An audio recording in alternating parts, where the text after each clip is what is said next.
Sus familiares nunca fueron notificados. Un coronel me dijo, tienen que esperar, mamá, que hay que esperar que estos papeles suban y bajen del Consejo de Estado. Eso fue el jueves por la tarde. Y el viernes amanecieron muertos los muchachos. Comparativamente, los sistemas legales y de garantía ciudadana existentes en el tiempo de Fulgencio Batista en relación al tiempo posrevolucionario, para nada evolucionaron, sino involucionaron. O sea, la barbarie jurídica se ha materializado en Cuba, desgraciadamente, contrario a toda la falsedad que ha expuesto el gobierno de un régimen legal bueno y sensible. Paradójicamente, el abogado Pablo de Cuba recuerda el asalto militar perpetrado en 1953 por el naciente movimiento 26 de julio contra el cuartel Moncada en la ciudad de Santiago de Cuba.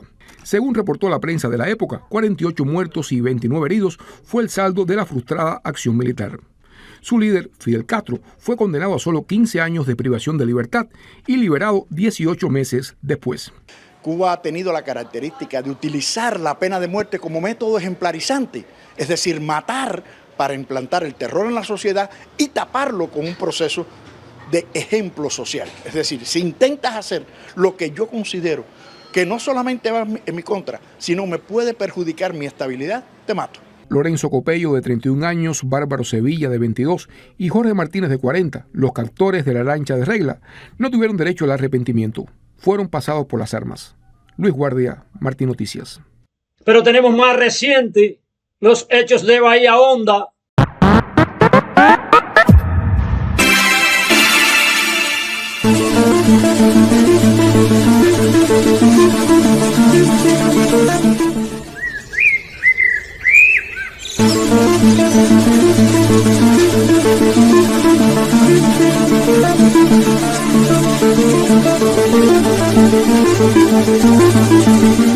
El orgullo engendra al tirano, el orgullo, cuando inútilmente ha llegado a acumular imprudencias y excesos remontándose sobre el más alto pináculo, se precipita en un abismo de males, del que no hay posibilidad de salir. Pero la orden de combate está a la calle los revolucionarios.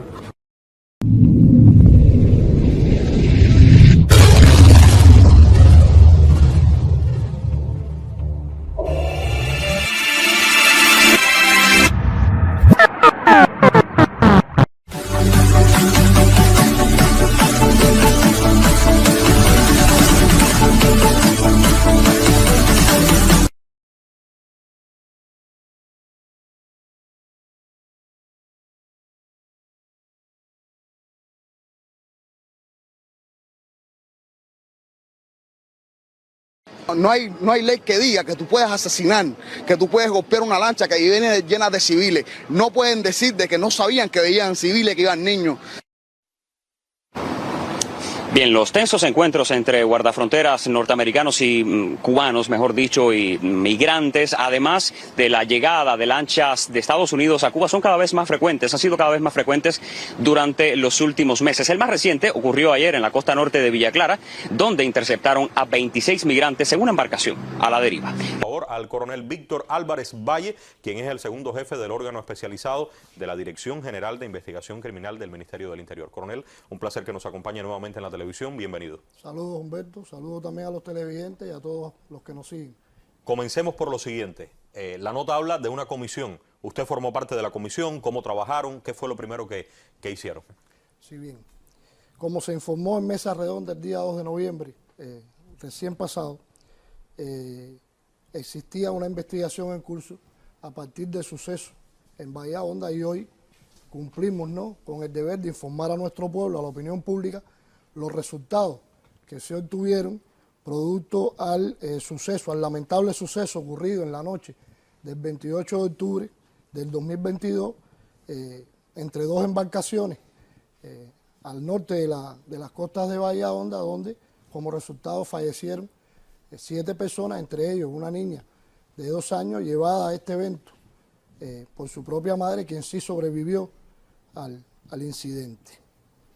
Es importante definir que estamos en presencia de una operación de tráfico de personas, organizada desde el estado de la Florida, en los Estados Unidos, por personas, es decir, cubanos residentes en ese país, que incluso habían cumplido sanción en nuestro territorio precisamente por dedicarse a este tipo de actividades.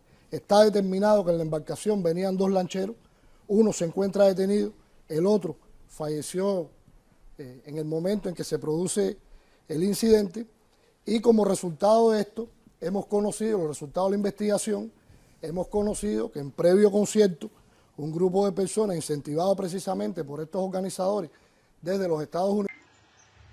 Saludos cubanos en esta hermosa mañana invernal desde dentro de Cuba. Todo lo que exprese aquí es exclusivamente mi responsabilidad, basado en mis conocimientos y determinado por el grado de humanidad que me ha caracterizado durante toda mi existencia. No tengo la menor intención de ofensas personales. Hago uso de mi derecho a defender lo que con bastante certeza concibo como verdad.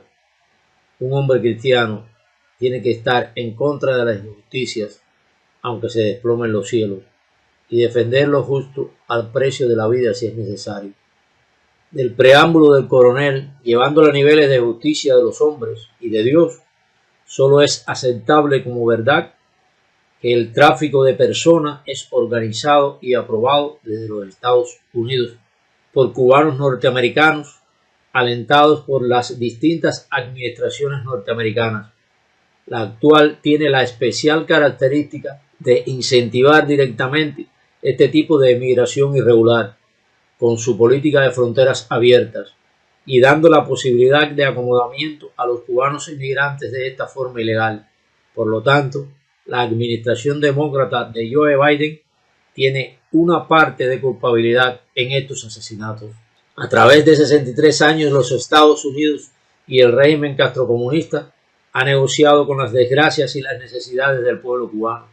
Lo han tomado como un balón de fútbol en un juego de equipos contrarios. Patadas para una portería y patadas para la otra. Los jugadores han cambiado, pero el balón continúa siendo el mismo. Por otra parte, yo le preguntaría al coronel, ¿cuál es la causa de la ocurrencia de estos fatales eventos? Los Estados Unidos existen concentrados como nación independiente desde el 1815, mucho antes de la existencia del régimen castrocomunista que él defiende. No son simples adornos las 3 estrellas blancas de la solapa en el traje militar.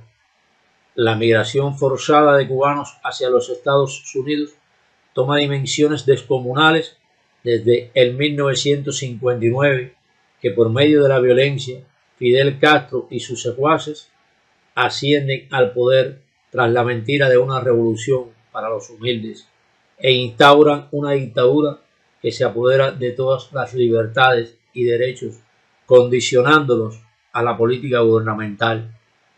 Aproximadamente las 20 y 30 horas del día 28. 8:30 de la noche. 8:30 de la noche, en que se acerca la embarcación a nuestras costas.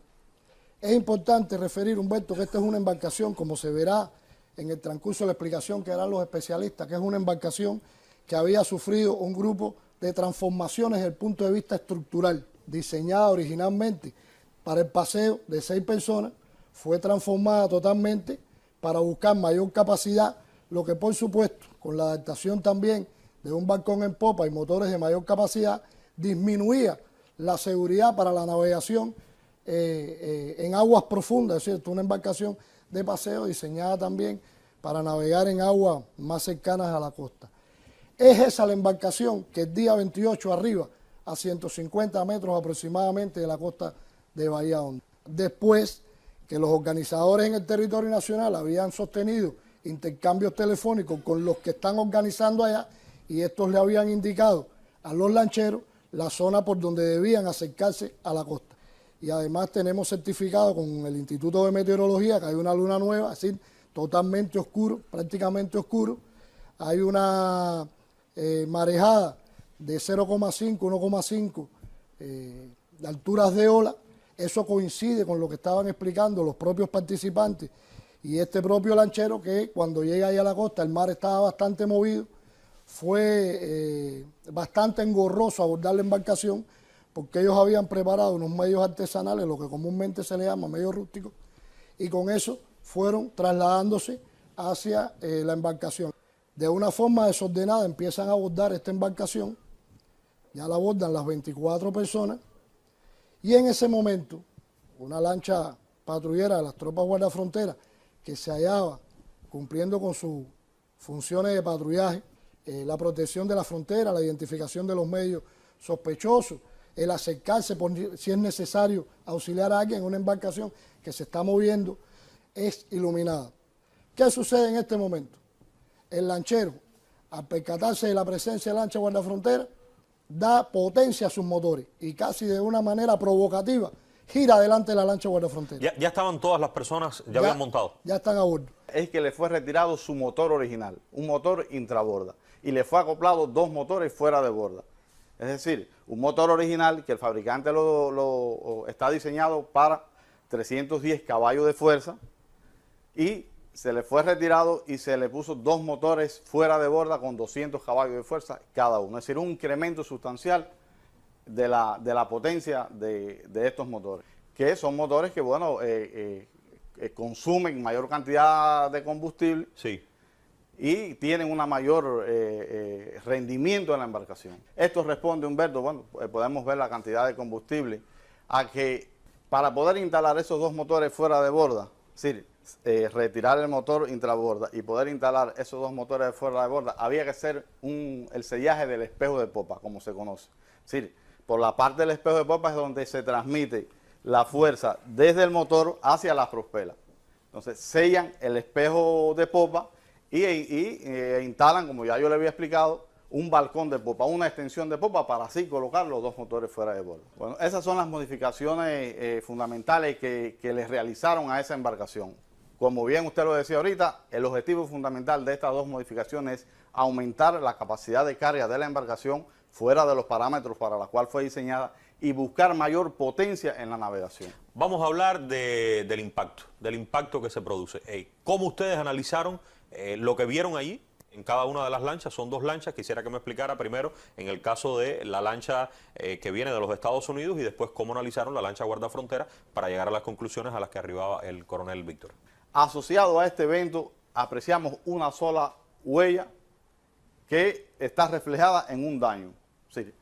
En la parte izquierda de la embarcación, lo que se conoce en los términos marinos como en la zona de babor, se apreció un daño.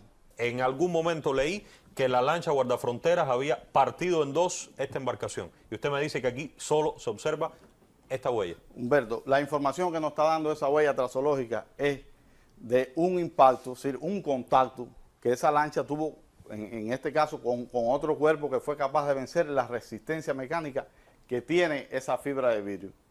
Y si hubiese sido así, como todos conocemos, se ha publicado en las redes, hoy el daño que estuviéramos apreciando, hoy las huellas trasológicas que estuviéramos observando en ese sector de vapor de la lancha infractora, no hubiese sido así. ¿Qué explicación, qué lectura tiene esta huella que vemos aquí? O sea, bueno, vemos por aquí que está rajado completamente aquí, y por aquí vemos una grieta, otra grieta y otra más aquí. O sea, estas 2 son más grandes, esta es más pequeña. ¿Qué lectura les da todo eso? Correcto. Eso da una información valiosa para nosotros. Sí, ese es el mecanismo de formación del daño.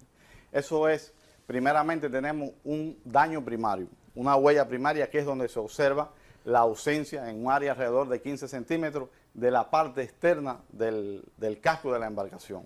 Y esa grieta, como bien usted decía, es la energía. Es decir, la lancha de las tropas guardafronteras, aun cuando el comandante hizo todas las labores y las maniobras para evitar el impacto, no es como un automóvil que puede frenar. Él reduce la marcha a 0, pero mantiene esa velocidad. Y en esa maniobra es que se produce este impacto. Esas fisuras, esas grietas, como bien usted dice, lo que nos indica es la disipación de la energía, cómo la energía se disipó. En caso que hubiese ocurrido un impacto totalmente de frente en un ángulo de 90 grados, no hubiésemos apreciado grieta. ¿Qué estuviéramos viendo ahí? Ausencia total de todo el material que compone el área de contacto. Como un cráter, digamos. Un cráter, y ausencia de todo ese material y las características reflejadas del objeto que la produce. Vamos a ver esto mismo en la lancha guardafrontera. Correcto. Usted tiene imágenes de la lancha Sí, guardafrontera. hay imágenes de la lancha, porque también quiero decir que la lancha de tropas guardafrontera, al igual que la lancha infractora, es objeto de nuestra investigación. Aquí la tenemos. Vamos a ver huellas lineales. Y digo huellas lineales porque lo que hay es una pérdida del material, una pérdida del exterior de ese material. No se van a apreciar huellas volumétricas, no se van a apreciar huellas de deformación, aun cuando esta lancha es una consistencia un poco mayor, no la vamos a apreciar porque realmente no ocurrió, si no hubo un impacto, como yo insisto mucho, en el ángulo de incidencia de ese impacto.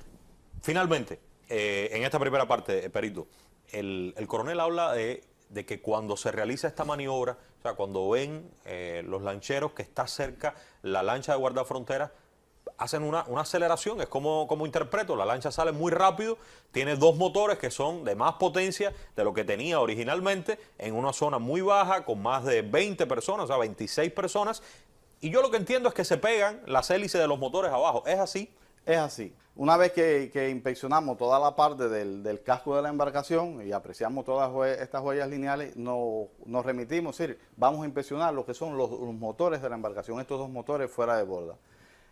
Hay un motor, ¿sí?, en el aspecto general, el motor de la derecha, el motor de estribor, que está hacia arriba, no está en el mismo nivel, es decir, las aspas no están en el mismo nivel.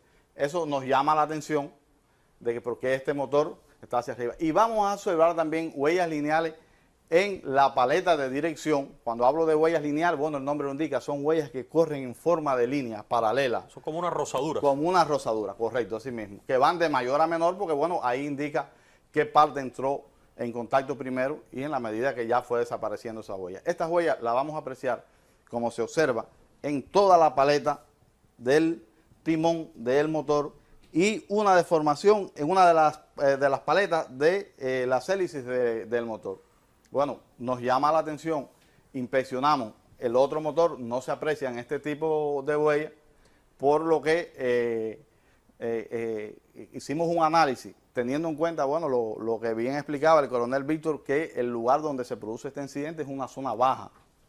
Esta embarcación, que ya hemos hablado aquí, que se tuvo modificaciones con el objetivo de aumentar su carga, al sumarle 24 personas más las 2 personas que venían, son 26 personas que tienen un peso, el peso del combustible. Esta embarcación baja, es decir, aumenta el calado. Y si a todas esas condiciones usted le imprime una gran velocidad, la embarcación lo que hace es que sube la proa. Y este motor roza con el fondo marino, con un fondo marino que es arenoso, que tiene presencia de roca. ¿Qué sucede aquí, Humberto? Estos motores el fabricante lo diseñó, sí, le diseñó un sistema de protección para cuando esto ocurra, ellos automáticamente se levanten. Si van los motores fuera de borda, sucede esto y el motor automáticamente con un brazo hidráulico se levanta. Cada motor lleva su propia propulsión. Las transformaciones estructurales y mecánicas técnicamente son admisibles, como mismo han sido admisibles las remotorizaciones de los vehículos automotores en Cuba para el transporte de personal y carga y otros eventos al estilo cubano. Existen en Cuba tractores construidos para una velocidad de 25 kilómetros y con cajas de velocidad transformadas circulan a 60 kilómetros o más. Sin embargo, no tienen el sistema de amortiguación correcto. Un cubano con vergüenza y más un oficial de tan alta jerarquía, por respeto a sí mismo, ni siquiera intentaría justificar un hecho así por deficiencias técnicas. Yo soy testigo vivo de transformaciones en los barcos y atrocidades cometidas en la Marina cubana. Estuve durante 12 años sirviendo en la flota del Caribe como oficial de máquinas de varios barcos. No tengo 50 años de experiencia como los 2 oficiales de la Marina Mercante que han traído ahí para intentar justificar los hechos. El peso del motor interior de la lancha estoy seguro que es casi igual o quizás menor a los 2 motores fuera de borda. Y para la estabilidad de navegación, cuando las personas ocupan el espacio al centro de la embarcación, sus pesos hacen de lastre para el aderezamiento y que no se escore la embarcación. Por lo tanto, eso no justifica el hundimiento. Usted dice que estas adaptaciones disminuyen la capacidad para navegar en aguas profundas. Y esta embarcación navegaba en aguas profundas cuando uno de sus motores, según ustedes mismos, toca el fondo marino. ¿Acaso no se contradice? Disminuía la seguridad para la navegación en aguas profundas, es decir, una embarcación de paseo diseñada también para navegar en aguas más cercanas a la costa. Es esa la embarcación que el día 21... Cuando usted está hablando de un golpe, lo que está diciendo es que los motores chocan con el fondo porque es muy bajito el lugar donde están, para poder entender. Los fondos marinos ahí son bajitos. Eso es un área baja que además tiene corales, un área coralina también. Sí. Algunos los concentraron en el camarote, fundamentalmente los hombres, y los otros se fueron sentando, es decir, en los bordes, en las bandas de babor, de estribor, es decir, derecha, izquierda, y en la zona de popa. Pero estamos hablando de la lancha para 6 personas y ya usted me dice que ¿cuántas estaban? 26. 26. 20 personas por encima de la capacidad. 26. Sí, Humberto López, 20 personas más, mucho menos de las que Fidel Castro y su gobierno subieron de forma obligatoria a las embarcaciones que entraron por el Mariel a recoger sus familiares. Alguno de los presentes en las investigaciones se preocupó por aquel desastre. Las líneas de flotación de muchas de las embarcaciones peligrosamente navegaban sumergidas, lo que contribuye a una violación internacional. En una embarcación donde iban de 50 a 100 o más cubanos de todas las edades, quizás hubiese 15 salvavidas, según el testimonio de un oficial graduado conmigo en la Academia Naval del Mariel, que en la ocasión navegaba como oficial de máquinas de una de las torpederas de la base del Mariel, ordenadas para custodiar aquel barbarismo. Me cuenta: Agustín, teníamos la orden de no socorrer a ninguna embarcación. Después de este hecho pedí la baja, pero no lo olvido. Coronel, lamentablemente están intentando cubrir un hecho salvaje y cruel. En primer lugar, ustedes no custodiaban ni cuidaban la vida de las personas de la lancha, como suelen decir en su propaganda. De hecho, conocían de antemano la existencia de mujeres con niños. La lancha guardafrontera abiertamente tenía la intención de sobrepasar la lancha infractora para interrumpirle el paso a cualquier precio, y al final lo logró, golpeándola y haciéndola naufragar. Esto se califica como homicidio culposo. Precisamente la misión principal de las tropas guardafronteras es proteger la vida humana en el mar. Fidel Castro demostró durante toda su existencia que para una maniobra política no importaba las vidas cubanas que se perdieran. Él ya no existe, pero su cruel legado aún permanece en la ideología gubernamental y alimenta desgraciadamente el ego de esbirros como ustedes, abusando de cubanos desposeídos y desarmados, simples cubanos que lo que quieren es salirse de este infierno en que el castrocomunismo ha convertido esta isla. Librarse de esta opresión, del acoso, del hambre, de las penurias, de la falta de derechos y libertades y de la represión cuando se reclaman. Coronel y cubanos que me ven, al igual que si los Estados Unidos no incentivaran con sus políticas de fronteras abiertas y privilegio para los cubanos que penetran ilegalmente, los Estados Unidos son culpables. La lancha guardafrontera es culpable directo. El capitán y sus tripulantes. Si no hubiese perseguido a la lancha infractora, las muertes se hubiesen evitado. Dejémonos de justificar un nuevo crimen, como otro. ¿Se han olvidado ustedes del remolcador 13 de marzo, donde asesinaron prácticamente niños?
Entonces paramos y le dijimos, mira, nosotros viramos para atrás. Nosotros vamos a virar para atrás, ya estamos parados, ellos nos vieron parados y todo. Y le decíamos que no nos hiciera daño, que llevábamos niños ahí. Le enseñábamos a los niños que seguían echando agua. Entonces después vinieron los más, como a 7 niveles. Y se pusieron uno por cada lado. Uno va al frente, otro atrás. Y entonces el de atrás se subió arriba del barco. Y ahí fue donde le dio el golpe por el lado y lo viró.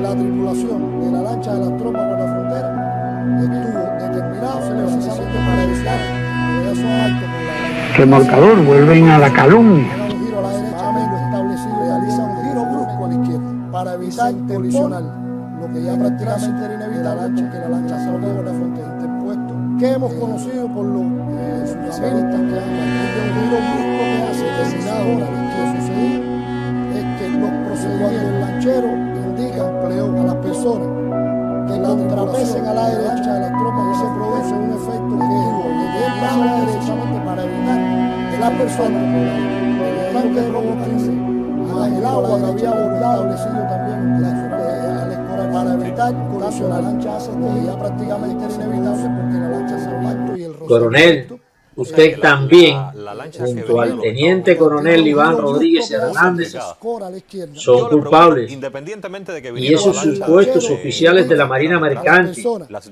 civiles, y Humberto López, con su arte de periodismo maquiavélico, y desde luego no irán a tribunales, pues en Cuba, desde que Fidel Castro tomó el poder, solo existe la justicia de la fuerza. Y la fuerza la tienen aún ustedes, no la justicia de la balanza y la razón.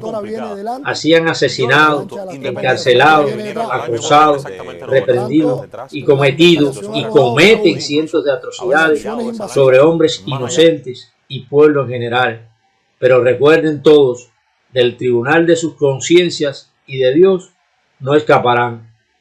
Sobre el giro a la derecha es un equívoco o con toda intención de impactarla por el mismo centro. Desde luego, como ustedes mismos especifican, es una lancha infractora. Coronel, la velocidad de la lancha guardafrontera no es de acompañamiento. Por favor, tenga un poquito de dignidad.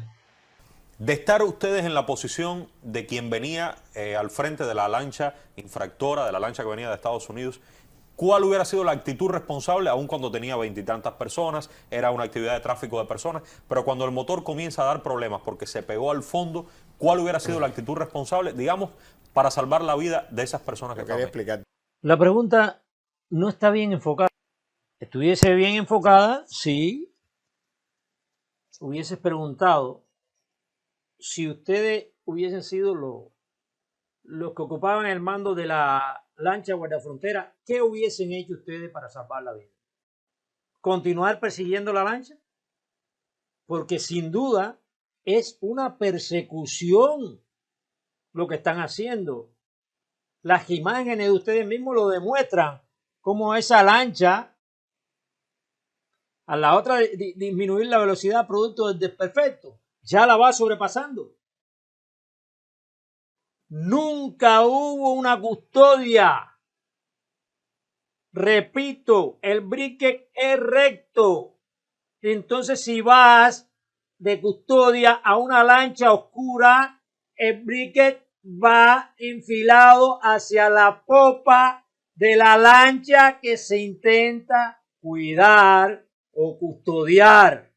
Asociado a este evento, apreciamos una sola huella que está reflejada en un daño. Sí. En la parte izquierda de la embarcación, lo que se conoce en los términos marinos como en la zona de babor, se apreció un daño. En algún momento leí que la lancha guardafronteras había partido en dos esta embarcación. Y usted me dice que aquí solo se observa esta huella. Humberto, Partirla al medio es un problema del lenguaje utilizado por el cubano. En un accidente automovilístico se emplea mucho.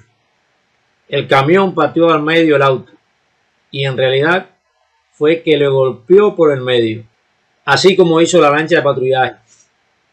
También un dicho popular es partirse el bate y no hay ningún bate partido. ¿Quién se cree que una lancha que impacta a otra en un medio acuoso que no es firme la va a partir por el medio? ¿Eso es una cuchilla hidráulica, una sierra o qué? Vamos, Albertico, déjate de babosadas, no seas lamebotas. Coronel, ¿navegaba como custodia o persiguiéndola? Si navegaba como custodia, no debe ir ni a esa velocidad tratando de sobrepasarla, ni a tan corta distancia. Hay contradicción en esto. Además, repito, el giro es contrario, no para esquivarla, sino para impactarla. Y en la segunda parte del programa estoy entonces conversando, ya los presentaba, con Jesús Pérez Pardo, capitán de la Marina Mercante, especialista superior de la Administración Marítima de Cuba. Un placer que nos acompañe. Y también con el ingeniero Juan Manuel Jiménez Hernández, jefe del Departamento de Seguridad para la Navegación de la Administración Marítima de Cuba. Con mucha modestia, tomo un segundo para decir, ellos me comentaban, no tenemos más de 60 años, son más de 50, no llegamos a 60, pero imagínense, más de 50 años en el mar. ¿Qué no podrán saber ellos? La primera pregunta que quiero hacerles es, si ustedes fueran el comandante, que evidentemente es alguien joven, que estaba en la lancha de guardafronteras y se da esta situación, ¿qué ustedes hubieran hecho con la experiencia que tienen en el mar? Quiero comenzar con usted. Bueno, saludos Humberto, y agradecimiento a podernos comunicar con los televidentes y radioyentes en esta importante información. Yo pienso que en el caso específicamente mío, que he estado todo ese tiempo que usted plantea, yo pienso que el comandante de la lancha patrullera hizo varias operaciones que dan pie y evidencia a que realmente trató de evitar el abordaje del caso que estamos hablando. O sea, aunque se explicó que tiene 9 años de experiencia, realmente hizo todo lo posible por evitar este abordaje. ¿Qué sería? Vamos a resumir lo que hizo. Le voy a decir 3 cosas fundamentales, sí, que son evidencias en el Reglamento Internacional de Prevención de Abordaje. Primero, tratar por todos los medios de mantenerse alejado del rumbo próximo a colisión con la lancha infractora. Cuando digo alejamiento es que realmente en todo momento estuvo acompañando la lancha y en ningún momento hizo ninguna maniobra por abordarla. Sencillamente lo que hizo fue, en el momento que ya la divisa con el blinker, disminuye velocidad y cambia el rumbo.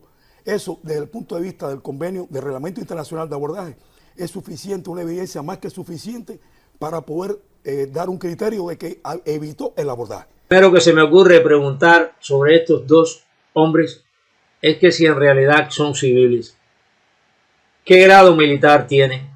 Además, para estar en ese cargo y todos esos años de navegación sin objeción, tienen que ser fieles y serviles al régimen.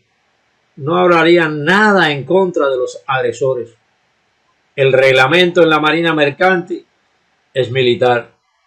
Como ya les dije, estuve 12 años en la flota del Caribe. ¿Cómo según usted se mantiene alejado, ingeniero? Si el impacto, como usted asegura, ocurre en 3 segundos. ¿Estaba cumpliendo el reglamento internacional o el de persecución? Porque según yo tengo entendido, el distanciamiento entre 2 embarcaciones debe ser bastante amplio cuando se navega en mar abierto. ¿Qué rumbo cambió, estúpido? A sobrepasar e impactar la lancha infractora. ¿De qué reglamento internacional habla? Según la velocidad, ¿a qué distancia debía ir para un acompañamiento? Esto parece una burla, no al razonamiento de gente capacitada, sino también al razonamiento de personas desconocedoras del mar. Si conoces el medio fluido, tienes que calcular que no puedes ir cerca, pues tienes que contar con la estrepada para evitar un posible impacto. Claro, el estrés de la persecución, porque no es custodia, coronel, aunque lo repitan miles de veces. La lancha guardafrontera estaba persiguiendo a la lancha infractora. Es persecución. Esto da confianza por estar en un medio bien protegido, como estaba el capitán y sus tripulantes de la lancha guardafrontera. No le da margen para sensibilizarse con los seres humanos que van dentro de la lancha infractora. Psicología humana. Eso sucede mucho con los que van a reprender a los que protestamos pacíficamente. Se sienten cubiertos, realmente invulnerables, protegidos y exentos de aplicársele la ley, como el policía con traje, por encima del respeto a la ley, como el gobierno que viola sus propios códigos penales. Hablo por experiencia. En mi persona lo han hecho y no en una ocasión. Ahí está la trayectoria. La lancha no custodia, se le encima. Lo ha dicho, proximidad con peligro de abordaje. Lo que ocasiona toda la tragedia es la persecución. Está claro. Además, la lancha guardafrontera tenía que girar en sentido contrario para no impactar. Pero todos los nervios del capitán estaban centrados en impedir la escapada. Usted mismo lo asegura. La iba adelantando por la avería. Si vas en custodia, no vas a adelantarla, sino a observarla a una prudencial distancia. Esto es lo que establecen los reglamentos internacionales. Estoy de acuerdo en la violación de reglamentos internacionales. Es cierto, tiene el derecho de evitar una inclusión. Entonces que no mantengan el discurso que la vida de los cubanos está en primer lugar y que el primer lugar es salvar vidas. Lo primero que todo, quiero trasladar que lamentamos profundamente la pérdida de vidas humanas que ocurrieron en estos hechos. Precisamente la misión principal de las tropas guardafronteras es proteger la vida humana en el mar. Tenemos aquí las dos lanchas. Esta la infractora y esta la lancha guardafrontera. Las dos vienen a esta velocidad.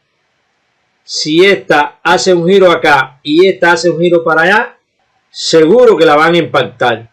Ahora, si vienen las dos lanchas y esta hace este giro y esta hace este giro, no hubiese ocurrido el impacto. En términos prácticos, o el capitán de la lancha guardafrontera se equivocó y en lugar de girar a babor, giró a estribor, contrario a como tenía que girar, o fue un propósito del capitán impactar la lancha infractora. El segundo elemento es que en el momento que se produce este abordaje es precisamente producto de que la lancha infractora establece un rumbo de corte, un rumbo de intercepción con la lancha patrullera. Normalmente cuando usted a la policía lo para en la calle, usted lo que hace, el patrullero, es disminuir velocidad y decir, déjame ver qué fue lo que pasó. ¿No? En este caso, lo que hizo fue, además de aumentar, hizo un rumbo de corte en la proa que da indicio de que realmente, lejos de obedecer lo que realmente pienso que sea una medida de protección a la lancha infractora, lo que hizo fue abordar la lancha patrullera. ¿Por qué digo abordar? Porque en el argot internacional, sobre todo, se dice quién aborda a quién. O sea, en una colisión, en este caso entre ¿Quién viene hacia el camino? ¿Quién viene hacia el camino que me interrumpe usted? Yo vengo tratando de acompañarlo y usted se interpone en mi camino. Lógicamente, lo que hizo el comandante fue disminuir velocidad prácticamente a cero y lo que ocurre es una estrepada. Acuérdense que estamos hablando de un medio sólido, un medio fluido, en el cual, aunque usted disminuye velocidad, sigue moviéndose un poco sigue más. moviéndose, que se llama la velocidad residual, que en un medio fluido, un medio acuoso, no es como un medio que usted puede emergencia y el carro para inmediatamente. No, aquí hay una velocidad residual que fue la que permitió que no se cortara totalmente la embarcación, sino un golpe en un plástico reforzado con fibra de vidrio muy débil de 1,5 centímetros, que prácticamente, cuando usted vio las imágenes que se ha presenciado, no es un golpe, como se dijo por el teniente coronel Iván, es un golpe frágil. ¿Usted ha visto accidentes a lo largo de esta tecnología? Bueno, le voy a decir, yo he investigado accidentes de esa clase. Por varios años he visto muchos accidentes y en particular he participado como perito investigando varios. Y conozco estos casos, el destrozo es enorme. Tenemos casos ocurridos en Cuba que simplemente se han cortado a la mitad. Y no un barco pequeñito como este. Estamos hablando de un barco grande, un barco Puede ser en un mercante barco normal. más grande incluso. Sí, como no, ya lo creo. El problema es la fuerza del impacto hecho a 90 grados, es tremendo. ¿Usted hubiera hecho lo mismo que hizo el comandante de la lancha Sí, guardafrontera? por supuesto, y es admirable con la velocidad que lo hizo. O sea, es algo digno de ver. Se ve que estaba atento. La única forma de lograr eso es estar atento a la maniobra del otro. ¿En qué tiempo ustedes calculan él pudo haber reaccionado a partir de que vio que se interponía? Un segundo, 2 segundos, no más. 2 segundos no máximo. No más que eso. No, todo eso pasó en 3 segundos. Eso que es muy importante. Repito, oficial, ocurrió en 3 segundos, llevaba la velocidad establecida, iba en persecución o en custodia, llevaba la distancia requerida internacionalmente. Por supuesto que no, por supuesto que no. Indiscutiblemente no la llevaba. Iba en persecución y repito otra vez. Todo eso no pasó en más de 3 o 4 segundos. Si hubiera tenido dentro, fíjense, esta es una pregunta compleja, pero tengo que hacerla, aprovechar la experiencia de ustedes. De estar ustedes en la posición de quien venía al frente de la lancha infractora, de la lancha que venía de Estados Unidos, ¿cuál hubiera sido la actitud responsable, aun cuando tenía 20 y tantas personas, era una actividad de tráfico de personas, pero cuando el motor comienza a dar problemas porque se pegó al fondo, ¿cuál hubiera sido la actitud responsable, digamos, para salvar la vida de esas personas que Yo quería estaban ahí? explicarte algo importante, muy importante en esto, porque ya lo trató el coronel Víctor hace un momento. Cuando tú pierdes uno de los 2 motores, te queda uno solo. En este caso fue el de babor. Hay un momento... ¿Babor es derecha o izquierda? No, babor es izquierda. Te queda el de la izquierda y el de la derecha se levanta. Claro, y te queda solamente este. Quiere decir, hay un momento que obliga a la proa de la embarcación a caer estribor. Por lo tanto, la única forma de querer controlarlo es con el timón tratar de llevarlo a babor. Eso usted descontroló completamente la maniobra. Al tratar de que el barco se incline Sí, un poco porque al lado contrario. Porque si del no que se hubiera está cayendo. caído estribor completo. O sea, quiere decir que hay necesariamente un ejercicio del timón hasta que llegó el momento de perder el control totalmente. La lancha lo que va haciendo es guiñando totalmente. Pero te repito, eso es cuestión de segundos. Por todo esto se produce en un intervalo de 4 segundos. Nosotros hemos comprobado eso porque tenemos toda la traza del GPS de la lancha patrullera y indudablemente es en ese momento que ocurre. Aquí estamos hablando del GPS de la lancha guardafrontera. Ajá, fíjate entre los puntos, la etapa 86-87. ¿Qué está demostrando esa numeración? Bueno, que primeramente que ahí hay un término de unos 3 o 4 segundos nada más de todo el proceso, porque hay una caída de la velocidad. Estamos hablando entre el 86 y el 87. Ajá, sí. Y entonces, bueno, ahí ya, en ese momento hay una reducción de la velocidad notable. ¿Hay manera de modificar el GPS de esa embarcación para que esos datos no sean reales? No. El GPS es en tiempo real, Humberto. Eso es tiempo real. Eso es tiempo no real. hay manera de hacer eso. Y además de eso, yo quería también abundar en que estamos hablando de una lancha carente actualmente de iluminación. Sí, la lancha que viene de Estados Unidos está oscura. La lancha que viene infractora está totalmente oscura. O sea que realmente la pregunta que usted nos hizo, estamos hablando de un comandante que tiene delante un objeto totalmente emblacado, lo que nosotros llamamos los marinos carentes totalmente de iluminación. Y con todo eso, como tiene un objeto carente de iluminación, él hace maniobras para tratar de evitar el abordaje en cuanto enciende el blinker, que tiene una posición nada más delantera. Sí, o sea, el porque blinker no se mueve. No se mueve, la luz no se es mueve. fija El blinker es fijo hacia adelante. Si el blinker se moviera, él podía, viendo la estera de la embarcación a estribor, él podría haberla captado. Pero él no la ve porque el blinker, como él va paralelo, el blinker está hacia adelante y la lancha no le queda hacia la proa de él. Pero además hay un dato importante. La huella que se está refiriendo tanto el coronel Víctor como el teniente coronel Iván es en estribor de la lancha patrullera. O sea, el impacto, o sea, el abordaje es en la mura de estribor de la lancha patrullera. Quiere decir que trató por todos los medios de evitar el abordaje. Casos como este necesariamente tienen que ser investigados. El Ministerio del Interior y el Ministerio de Transporte comparten la Autoridad Marítima de Cuba por la Ley 115. Eso está establecido desde 2009. Y entonces ambos organismos tienen la misión de investigar los siniestros que se produzcan. Y bueno, nosotros empleamos los métodos que se usan para esto en nuestra particular actuación dentro de la Comisión AO. Y entonces todo esto que vimos se calculó, quiere decir que hemos llevado un cálculo basado en toda esta información, el de la traza del GPS, el problema y sobre todo, muy importante, por dónde se produjo el abordaje, la colisión. Se produce por la banda de babor de la lancha infractora. La única manera que eso ocurre es que la lancha esta haya caído a babor, no hay otra. En este caso en particular, eso sale en primer lugar, que ahí lo que hay son 45 grados que no se había dicho. Eso solo se puede ocurrir si la lancha que va paralela a esta hubiera caído a babor. Y en efecto cayó, ese es el círculo, el diámetro y el arco que él transita en 45 grados. Ese es un arco de 45 grados y es el que lo lleva ahí. La lancha también pierde velocidad y por eso te decía que es cinemático. La lancha pierde velocidad porque el hecho del giro, la fuerza centrípeta de giro le hace perder velocidad. Y también la otra aguanta la velocidad como está visto en la traza de GPS. Eso es lo que produce que ese sea el lugar donde cayó ahí. Además, no hay manera de que sea de otra forma. Sí, le voy a preguntar de otra forma. La explicación que ha dado el coronel, el resultado del que arriba, lo que confirma el perito, desde la experiencia de ustedes, los cálculos que han hecho, ¿pudo ser otra cosa la que pasara ahí? ¿Puede ser otra versión de los hechos?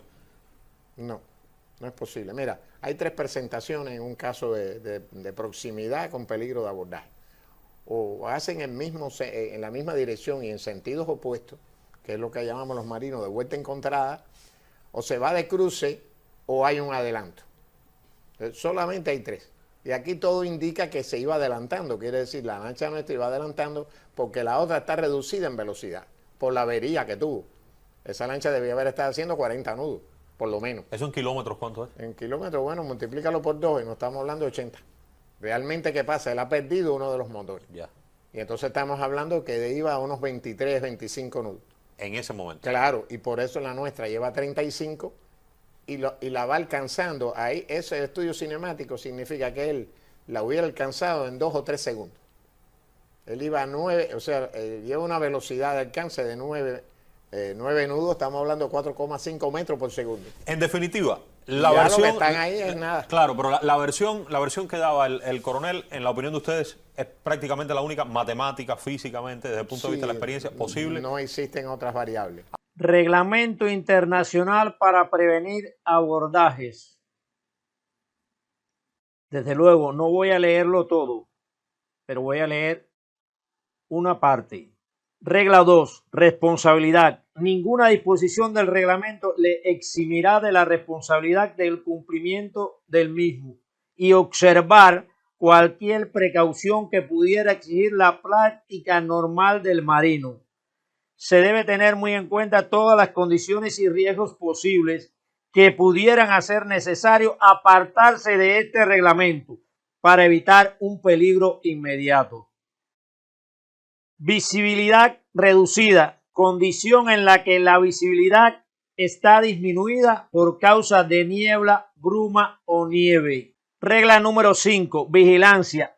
Todos los buques mantendrán en todo momento una eficaz vigilancia visual y auditiva, utilizando asimismo todos los medios disponibles que sean apropiados a las circunstancias y condiciones del momento, para evaluar plenamente la situación y el riesgo de abordaje. No había visibilidad. Según ustedes mismos, la lancha guardafrontera iba siguiendo una lancha oscura. Regla número 6. Velocidad de seguridad. Todo buque navegará en todo momento a una velocidad de seguridad tal que le permita ejecutar la maniobra adecuada y eficaz para evitar el abordaje y pararse a la distancia que sea apropiada a las circunstancias y condiciones del momento. En ningún momento llevaba ni la velocidad de seguridad ni la distancia adecuada para el momento. Para determinar la velocidad de seguridad se tendrá en cuenta, entre otros, los siguientes factores en todos los buques: el estado de visibilidad, que no lo tenía, la densidad de tráfico, incluidas las concentraciones de buques de pesca o de cualquier otra clase, la maniobrabilidad del buque teniendo muy en cuenta la distancia de parada y la capacidad de giro en las condiciones del momento. Además de los buques con radar funcionando constantemente, las características, eficacia y limitaciones del equipo de radar. Toda restricción impuesta por la escala que esté siendo utilizada en ese radar. el efecto en la detección por radar del estado de la mar y del tiempo, así como de otras fuentes de interferencia. La posibilidad de no detectar en el radar distancia adecuada, buques pequeños, hielos y otros objetos flotantes. El número de situación y movimiento de los buques detectados por radar. Desconozco si la lancha guardafrontera tenía radar, que debe tener un radar a bordo, por el hecho de ser una lancha que cuida las fronteras. Regla 7. Riesgo de abordaje. Cada buque hará uso de todos los medios de que disponga a bordo y que sean apropiados a las circunstancias y condiciones del momento, para determinar si existe riesgo de abordaje. En caso de abrigarse alguna duda, se considerará que existe el riesgo. En ningún momento se consideró que existía el riesgo de abordaje. Si se considera que existe el riesgo de abordaje, no llevarían esa velocidad ni a esa distancia, y mucho menos si la lancha que va adelante está oscura. Regla número 8. Maniobras para evitar el abordaje. Toda maniobra que se efectúe para evitar un abordaje será llevada a cabo de conformidad con lo dispuesto en las reglas de esta presente parte. Y si las circunstancias del caso lo permiten, se efectuará en forma clara, con la debida antelación y respetando las buenas prácticas marineras. Señores que ven este video, ratifico que la lancha guardafrontera perseguía a la lancha infractora. Desde luego, perseguirla está dentro de la regla de el cuidado de las fronteras, pero que no justifiquen el hecho como que iba de acompañante, haciéndose los buenos, que nunca han sido buenos. Hechos como estos se han repetido en decenas de ocasiones en las costas cubanas. Los guardacostas cubanos persiguen, tirotean lanchas civiles. Desde luego están en el tráfico de personas, pero ellos saben que son lanchas civiles que llevan niños, mujeres y hombres dentro de ellas y que no pueden ripostar al ataque. Además, son lanchas frágiles, como mismo ustedes los dicen, que en cualquier golpe se pueden hundir. No se hagan más los buenos. Ya son muchos los que han asesinado en las costas cubanas. Son hechos que se han repetido durante 63 años de dictadura y se siguen repitiendo y se seguirán repitiendo mientras el comportamiento de las tropas guardafronteras no sea de verdad salvar vidas humanas. Humberto, realmente yo he estado en varios casos de esto, de investigación de abordajes, y aquí se han violado un sinnúmero de documentos internacionales. Cuando digo documentos, es que documentos en los cuales Cuba es parte, o sea, en los cuales Cuba es estado parte de esos convenios. Uno de ellos es el Convenio Internacional de Derecho al Mar. O sea, todo estado ribereño, que es el caso de Cuba, tiene derecho a evitar que alguna embarcación que transite como paso inocente haga movimientos que no estén referidos a paso inocente. Ahí la estamos viendo. Eso es importante. ¿Por qué? Porque el estado ribereño tiene derecho a evitar esa penetración, esa infiltración, a evitarla bajo todas las costas. Esto ratifica que la lancha guardafronteras estaba cumpliendo con su deber de evitar una incursión en el territorio nacional. Pero le voy a decir más, no solamente incursionó en el territorio nacional, la lancha llegó a pasar la línea base, o sea, estaba en aguas interiores de nuestro país. Estamos hablando del interior de la onda, o sea, que no es en el agua, o sea, en aguas territoriales, sino sencillamente en aguas interiores. Pero además le voy a decir más, para mí la violación más grave que he visto en este caso es que no llevaba, no tenían adosados ninguno de los chalecos salvavidas que tenían. O sea, estamos hablando de 26 personas sin protección. O sea que además de violarse el Convenio Internacional de Derechos, se viola un convenio del cual Cuba es parte, que es el Convenio de Seguridad de la Vida Humana de 1974. No llevaba salvavidas la lancha. Los salvavidas estaban, pero no adosados a las personas. No los tenían puestos. O sea, las personas antes de embarcar en una embarcación, o sea, antes de abordar una embarcación de gran velocidad como esta, que estamos hablando de 80 kilómetros, que usted dijo, la versión de nudos a kilómetros, estamos hablando de una velocidad que en un lado no se alcanza. Entonces, ¿qué pienso yo? Que lo más grave es dejar a un niño menor sin adosarle el chaleco de niño. Ahí no había un solo chaleco de niño. Entonces, eso es grave. Porque estos que estamos viendo, de niño, estos que estamos viendo eran los que estaban ahí, exactamente. Y de niño no se ve ninguno ahí. No se ve ninguno. Se ve uno amarillo que es una protección térmica. Mire, se ven 16 chalecos que no era suficiente para las 26. O sea que faltaban 10 chalecos, Humberto. Pero además el chaleco de niño es obligatorio adosárselo con cintas antes de abordar la embarcación. ¿Por qué razón? Porque después que la embarcación ya se hace avante, o sea, se hace a la mar, que fue el caso que nos ocupa, ningún adulto con la estabilidad de la embarcación le puede poner un chaleco de niño a un niño. Eso es casi imposible. Eso se hace antes de abordar. Entonces, abordar un niño sin esa protección que tiene las tiras, mire, eso va adosado al cuerpo con tiras y cintas, y que su físico quede hacia la parte posterior al chaleco, a lo que es la parte posterior, para que en caso de que quede inconsciente, el niño o la persona quede hacia arriba aunque esté inconsciente. Esa es la importancia del chaleco. Aunque usted esté inconsciente y dé vuelta en el mar, el chaleco lo obliga con su parte frontal y la cabecera a usted mantenerse inconsciente boca arriba. Eso es muy grave, lo que estoy hablando es una violación muy grave. Yo pregunto, ¿llevaban salvavidas para todas las personas en las embarcaciones que sobrecargaban por órdenes del gobierno en el Mariel?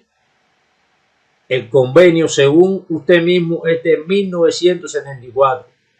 Existía ya en 1980. Los barcos del Mariel ni tan siquiera tenían los salvavidas, pues venían en busca de sus familiares, no de todos los cubanos que los sobrecargó el gobierno. Lo más grave es perseguir una lancha civil donde van niños y mujeres. ¿Le colgaron salvavidas a los del Mariel?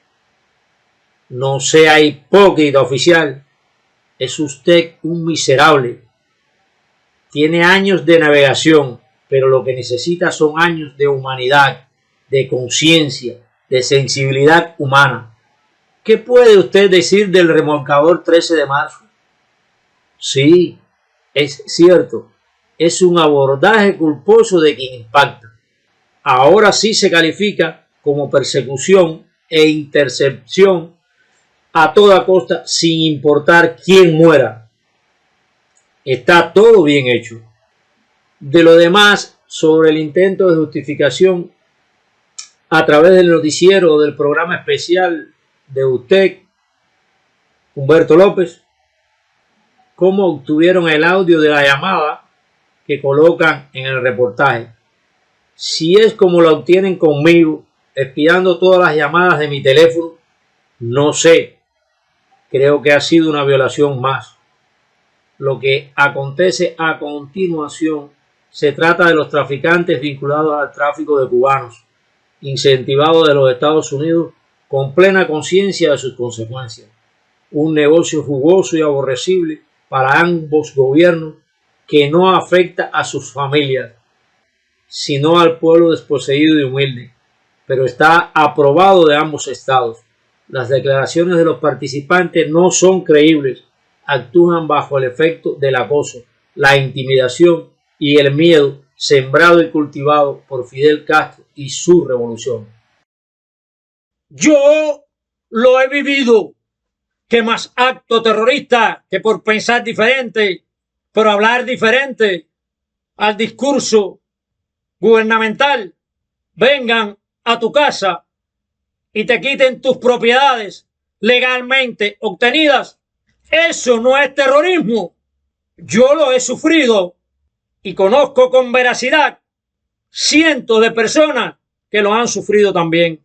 Aún el régimen de Cuba conserva ese propósito gubernamental para que no puedas hablar, para que no puedas hacer, para que no puedas ejercer tus derechos y libertades que por condición humana te corresponden.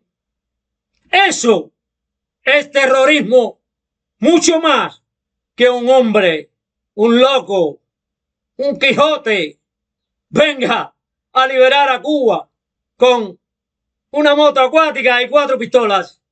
Sí, han existido actos terroristas contra el régimen castrocomunista, no sin causa, porque si en Cuba existiese un espacio de libertad, un espacio de democracia, donde el cubano que piense diferente pudiera depositar sus inquietudes y no le peligrara el trabajo, la escuela o la asistencia médica, sería diferente. Y eso es terrorismo.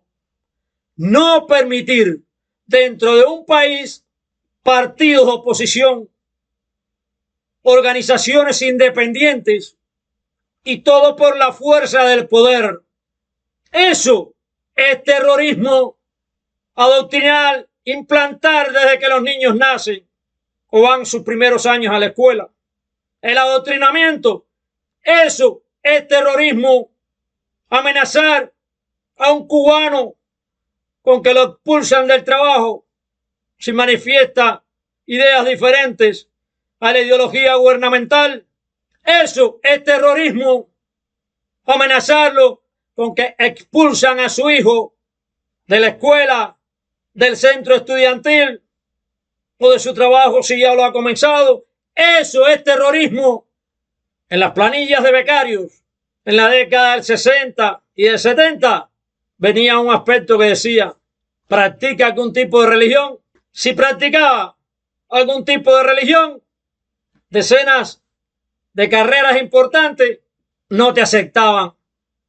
Por ejemplo, yo tuve que escribir que no practicaba ningún tipo de religión, ni yo ni mi familia, para poder entrar a la Academia Naval. Eso es terrorismo, porque es una forma de intimidar, de violentar los derechos humanos y todo aquello que violente el ejercicio de los derechos humanos es terrorismo, y eso es un plan gubernamental del castrocomunismo que aún actualmente lo ejercitan. Arremeter contra protestantes pacíficos en la calle que solo reclaman derechos es terrorismo. Creo que ya he hablado bastante de terrorismo, aunque no lo suficiente. Hay cientos de actos terroristas que se pueden demostrar que ha cometido el castrocomunismo contra su pueblo indefenso, desarmado, pacífico. Porque los cientos de presos políticos que hay hoy en Cuba son producto del terrorismo de Estado. Y eso es terrorismo, porque no se han efectuado contra un poder, sino contra individuos pacíficos y desarmados. Los arrestos que cometen todos los domingos contra las damas de blanco es terrorismo. Y bueno, gracias cubanos. Este es mi catarse de hoy, 11 de julio, fecha histórica y bendecida para la nación cubana. ¡Viva la libertad! No al terrorismo. Fuera el régimen terrorista implantado por Fidel Castro en 1959 dentro de Cuba, que ha arruinado nuestra nación. ¡Viva la libertad!